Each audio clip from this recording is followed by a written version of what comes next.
हाय लोगोफोर, नोंथांमोननि गेजेराव दिनै मोनसे शायरी भिडिअ लानानै फैदों।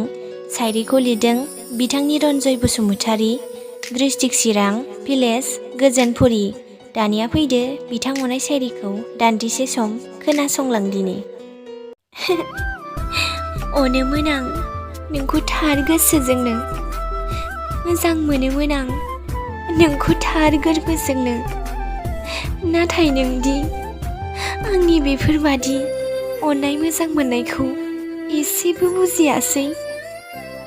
आं नोंखौ अरायबो हास्थायबाय थागोन सना, आं नोंखौ माब्लाबाबो बावा सना। नों आंनि अननाय मोजां मोननायखौ बुजि सना, नों आंनि अननाय मोजां मोननायखौ बुजि।